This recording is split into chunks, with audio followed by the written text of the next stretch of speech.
Bueno, este, habrán observado que este video, como video caserito, no es un programa que uno está recitando de memoria, sino que cuando un video está abierto a ser atravesado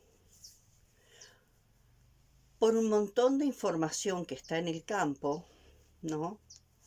El video no es una conferencia prolija, sino que muestra las desprolijidades de la interacción constante de una mente que está en constante ping-pong con una cantidad de fuentes de información y por lo tanto es algo vivo. Y como algo vivo se mueve, te lleva, te lleva a dudar, te lleva a hacer momentos de silencio, te lleva muchas veces a esto que implica la repetición. A veces, de alguna forma, una nueva idea, ¿no? Una nueva idea surge de nuevos circuitos lógicos, ¿tá? De nuevos circuitos lógicos. Y los nuevos circuitos lógicos, a la vez, esa retroalimentación entre la nueva idea y los circuitos lógicos, aunque uno se empieza a dar cuenta que esos circuitos lógicos necesitan incorporarse o hacerse carne o hacerse cuerpo, bajar a la conciencia biológica, porque si nos quedamos en los circuitos lógicos solamente, ¿no? La comprensión no está aterrizando al cuerpo, aterrizando a la coraza muscular caracteriológica, aterrizando a la neurología, impactando inclusive en una recodificación del ADN. Entonces, si los videos caseros tienen estas dificultades, que no son una conferencia prolija que uno está recitando, tienen estos problemas de luz que se ven, que de alguna forma yo observo y me doy cuenta de lo que está pasando de acuerdo al nivel de señal que hay. Bueno, desde que desde que aparece esto del prolijo modelo, del prolijo modelo de lo industrial, eh, sin duda que hay una bien importante diferencia en los procesos de manufactura, ¿no? Entonces, empieza a pasar que todo lo artesanal eh, pierde valor ante la supuesta perfección de lo industrial. En otro tiempo empieza a aparecer, en estos últimos tiempos empieza a aparecer una especie de revalorización de lo artesanal, porque en lo artesanal sin duda, está todo esto que habla del alma puesta en lo que se hace, ¿no? Tiene toda esta maravilla del alma puesta en lo que se hace, un alma viva, un alma donde la imperfección se muestra, donde lo espontáneo se hace visible. Bueno, este problemita de la luz que está directamente ligada al nivel de señal del internet, en estos videitos caseros, en esta manufactura casera, va a seguir estando. Sin embargo, a mí me interesa seguir, en este caso, profundizando en lo que en lo que de alguna forma quise mostrar en el video anterior. Observando que el error no está en el otro y que el error tampoco está en mí. El error no está en el otro, el error no está en mí. El error está en la forma de gestionar las polaridades, en la falta de entendimiento de la dinámica natural que se genera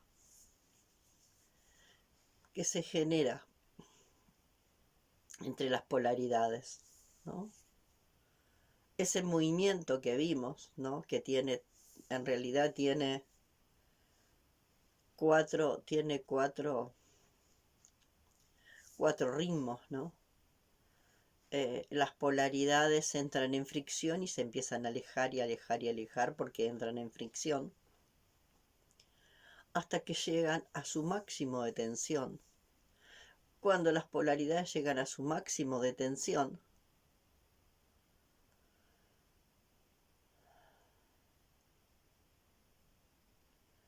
naturalmente se toca el punto de inflexión que las hace volver a acercar. Cuando se vuelven a acercar, se integran, se fusionan, pero esa fusión no es eterna. De pronto esa fusión también empieza a crear fricción y esa fricción lleva a un nuevo alejamiento y entonces así se da un ciclo de alejamiento y acercamiento que además es necesario, ¿tá? Porque esa es la dinámica de una vida que de verdad está viva y una vida con mayúscula que implica la vida-muerte. Entonces, cuando nosotros nos damos cuenta que el problema no es que el otro esté equivocado, el problema no está en el otro, porque si no vamos a seguir eternamente en un juego de nunca acabar. El problema no está en el otro, el problema está en la dinámica vincular que generamos a través del tipo de gestión de las polaridades, de cómo administramos y gestionamos las polaridades. Entonces, de alguna forma, la polaridad que nosotros vemos en lo intersubjetivo son las mismas polaridades que se están jugando de alguna forma en lo intrasubjetivo, dentro de nosotros, porque hay un correlato. Y entonces, de alguna forma, a mí se me ocurre hoy empezar a trabajar, a poder plantear el concepto de superorganismo que presenta una autora, la autora del libro El Vínculo. Después en los comentarios les puedo poner la maravilla del libro del Vínculo, quién es la autora, que tiene un nombre que yo no sé pronunciar, pero en los comentarios les puedo poner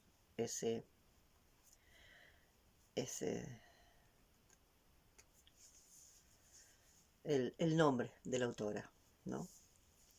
Ella habla de los superorganismos. Entonces, imaginemos, ¿no? Nosotros estamos acá, humanitos. Estos humanitos individuales conforman un superorganismo, ¿no? Este superorganismo es la humanidad. Pero a la vez, esta humanidad, que es una raza, está dentro de otras razas, ¿no? De animales, de seres vivos, que componen otro suborganismo, la biosfera. Pero dentro de cada uno de estos humanitos hay microorganismos. ¿no? Dentro de cada uno de nosotros hay microorganismos, ¿no? Cada uno de nosotros tiene dentro microorganismos. Entonces, hay como una estructura, ¿no? Que de alguna forma va de los microorganismos más pequeños a este superorganismo más grande, que sería la biosfera, que sostiene lo vivo. Y podemos inclusive llegar a pensar en un superorganismo mucho más amplio que compone la existencia,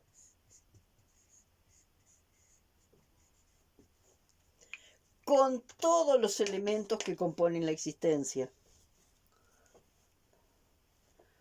Y podemos tener distintos mapas, pero esto nos muestra que hay algo más grande.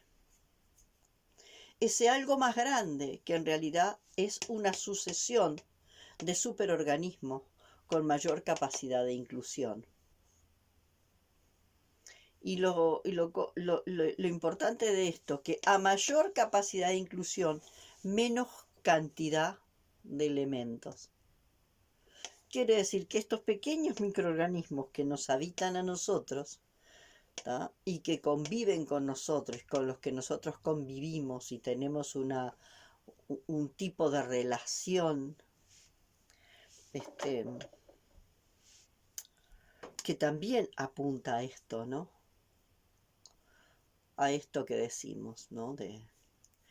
Del movimiento, ¿no? Del movimiento de las polaridades, ¿no? Fíjense que siempre hemos sentido que hay algo más grande. El tema es que si nosotros entendemos esto como que nosotros estamos incluidos, formamos parte y tenemos parte y podemos tomar parte de esos superorganismos que son más abarcativos, que nos comprenden, que nos incluyen, nosotros podemos conectar con esta energía que es esta energía que nos puede comandar, que es la inteligencia organísmica, que habla justamente de un organismo que, un organismo que tiene la capacidad de sincronizar espontáneamente todas sus partes. La inteligencia organísmica es la que le permite a un ciempiés que no se equivoque respecto a qué pata va a mover. Si el ciempiés fuera a mover cada una de sus patas, administrando el movimiento de sus patas de acuerdo a la inteligencia racional, bueno, entonces estaría pensando, bueno, ahora me corresponde mover la pata 1 porque está tanta cantidad de micromilímetros de acá y de allá, y entonces para esto movimiento equilibrado para tim patatán necesito mover la pata y ahora necesito mover la pata 8 y ahora necesito mover. Si tuviera que utilizar esa forma de pensamiento racional, analítico, no se movería. El ciempiés no se movería. ¿Qué mueve al ciempiés? Lo mueve la inteligencia organísmica. Entonces lo que pasa es que el humano, intuyendo que hay algo más grande, a ese algo más grande lo hizo como una especie de deformación de eso más grande, y lo convirtió en Dios, ¿no? Y lo convirtió en Dios. Y le asignó todos los atributos humanos a ese Dios, ¿no? Entonces yo le puedo pedir cosas a ese Dios. Quiere decir que ese Dios se vuelve mi esclavo, está a mi servicio, ¿no? Donde en realidad viene a ser al revés. Yo estoy al servicio de lo más grande, ¿no?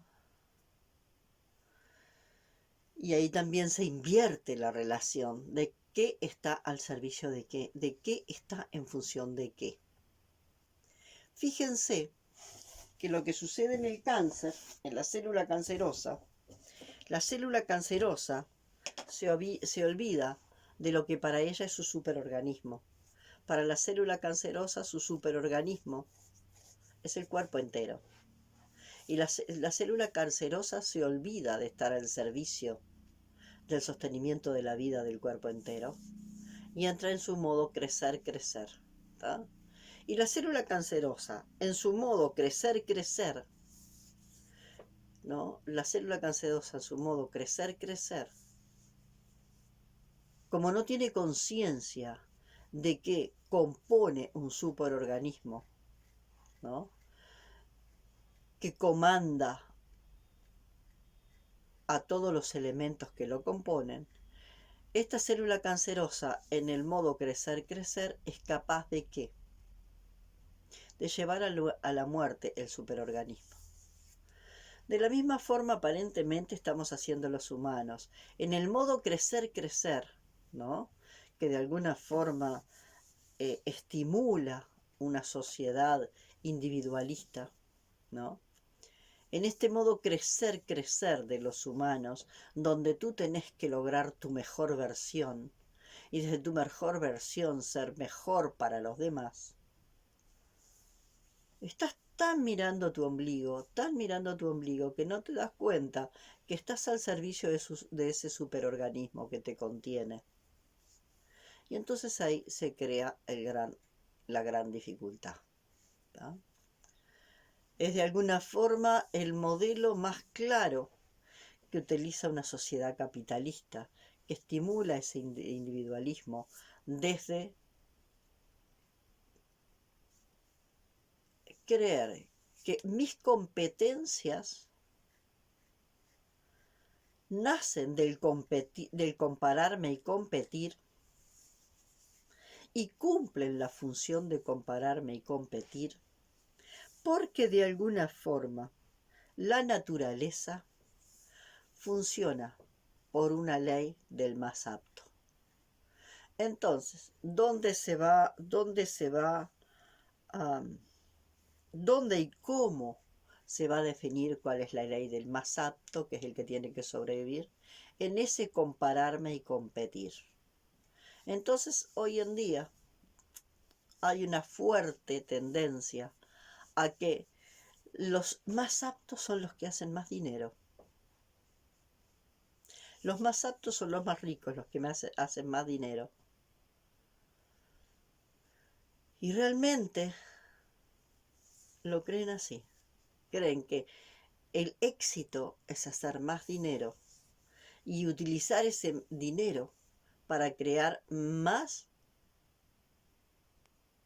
elementos antinaturales que están llevando a la persona al humano, ¿no? A la mente humana, en niveles de distorsión tan grandes que de alguna forma lo lleva a ajenizarse muchísimo más de la naturaleza, a alejarse y ajenizarse muchísimo más de la naturaleza y a ponerse a plantear, ¿no? Que el futuro humano va a ser el que ofrezca el transhumanismo, que de alguna forma va a crear un híbrido entre entre la tecnología cerebral y la tecnología cibernética. Y así nos vamos ajenizando y alejando más de la naturaleza y más desde nuestra propia naturaleza. Y esa es una tendencia que tiene necesariamente, ¿no?, la fuerza de huir del trauma. Eso está movido por una fuerza muy fuerte, muy intensa, muy poderosa, de huir del trauma. Hay que huir del trauma, para eso hay que fabricar más cosas artificiales. Hay que huir del trauma, para eso hay que utilizar la mente analítica, ¿no?, creadora de cosas, para lograr, ¿no?, eh, que ese humano mejorado sea una combinación entre la tecnología cerebral y la tecnología cibernética, que nos va alejando cada vez más de la humanidad. Porque para acercarnos a nuestra propia humanidad, necesitamos en primer lugar volver a reconocer nuestra animalidad. Toda la particularidad humana se puede, la particularidad del superorganismo que sería la humanidad, se va a ir creando, construyendo sobre los pilares que es nuestra animalidad. Si no, estamos creando castillos en el aire. Digamos que nuestra animalidad son los pilares, los fundamentos de esta construcción que somos, ¿no? Los pilares, los fundamentos de esta construcción que somos. Sobre estos pilares, sobre estos cimientos, ¿no? Que es nuestra animalidad, podemos ir agregando las particularidades que me hacen humano. Si yo no le puedo agregar las particularidades que me hacen humano a esos cimientos que son nuestra animalidad, vamos creando esta cosa rara, esta suerte de cyborg, esta suerte de humano mejorado, que para que este humano sea mejorado se tiene que alejar de su propia animalidad, teniendo un desprecio por lo animal. Y entonces este humano al que le vamos a llamar inteligente, ¿no? A este humano al que le vamos a llamar inteligente va a salir a buscar otra vida inteligente, o sea, vida similar a nosotros, que se esté alejando cada vez de la naturaleza, ¿no? De su naturaleza, ¿no? Porque nosotros creemos que la vida que nos rodea no es inteligente, que los seres vivos que nos rodean no son inteligentes, porque tenemos una idea muy equivocada de lo que es inteligencia. Entonces nosotros creemos que la vida de la vida que compone a todo lo que nos rodea no es vida inteligente. Entonces tenemos una rara concepción de la inteligencia que me parece que es bien importante empezar a recuperar. Ahí está toda la sabiduría de los pueblos originarios. Los pueblos originarios tienen muy clara,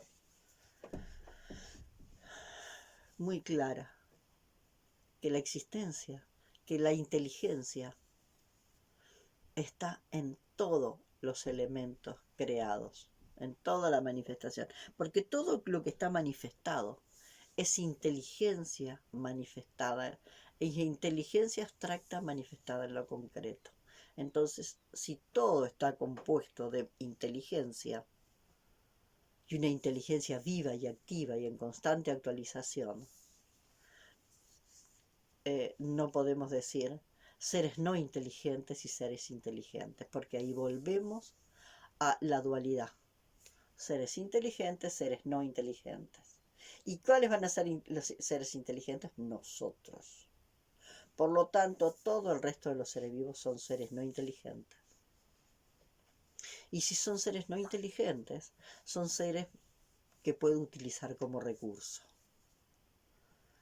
Entonces andamos buscando los hermanos mayores en las estrellas, y los hermanos son siempre los que tienen la misma madre, y todos los seres vivos que están en esta tierra son nuestros hermanos, porque tienen la misma madre.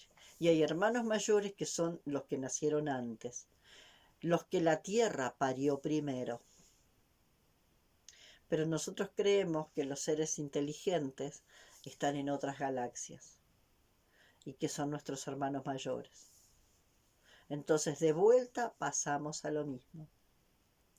El ajenizarnos de la tierra, el ajenizarnos de la naturaleza y el salir a buscar inteligencias superiores por allá arriba, ¿no? Y de vuelta estamos perdiendo la posibilidad de tener los pies en la tierra, de tener nuestro profundo enraizamiento en esta tierra, en esta línea de tiempo que hemos elegido ser hijos de la tierra.